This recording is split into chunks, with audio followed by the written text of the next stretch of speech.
Next up on my Steam library we have DEFCON. DEFCON is a nuclear warfare real-time strategy game set in the Cold War era, early 80s. It's based on or inspired by the film War Games from 1983, which I remember very well, and I'm sure some of you will as well. It's got that sort of look to it, those sort of 1980s computer graphics, and it's a very good feel to it. You can play multiplayer. You can play against multiple human or AI opponents, up to 4 I think it is. Each person takes a different territory: the USA, Russia, Europe and Asia. So you can have those 4 battling it out, or as one or more of them. It's up to you. I didn't play against another human, I just played against one AI. I don't know if there's many people still out there playing it multiplayer. I didn't try and join a multiplayer game or look for one, so I don't know what the population's like of trying to get a game multiplayer, but you know, you probably would eventually.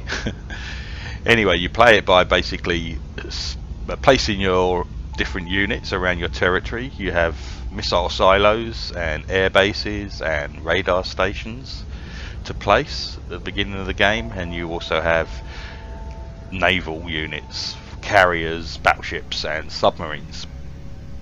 So you place these around. A timer's constantly ticking down, counting down to the next DEFCON level. At different DEFCON levels, different actions become available, and at DEFCON 1, that's when you can launch your nuclear attacks.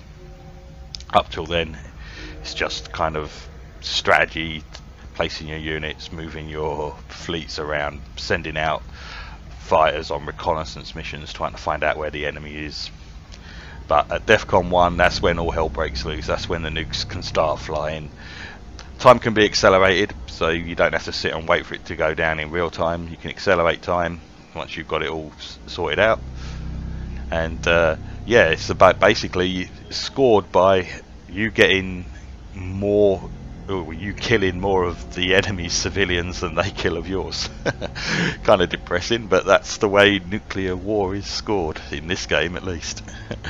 So you have to balance what you want to, when you want to launch your nuclear weapons, because it is a risk. Because once you launch nuclear weapons, be it from a silo or a sub, that sub or silo becomes seen on the map for the enemy, now whether they've uncovered it or not.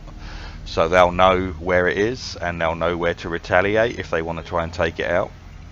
Also, your silos, as well as launching ICBMs, they double as air defense silos as well. You can put them in either ICBM or air defense mode.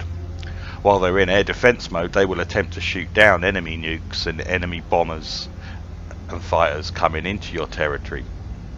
So if you launch ICBMs from all your silos at once, then they're all going to be in ICBM mode while they're launching their nukes, and it takes like a minute or so for them. If you want to launch 10 nukes from one silo, it's going to take a little while, and that silo's they're not going to be able to protect you from any aircraft or any incoming nukes for that amount of time. So it's sometimes a decision to make whether you want to launch all your nukes from all your silos or keep some of them on air defense mode to tackle any incoming nukes. It's definitely some strategy to it.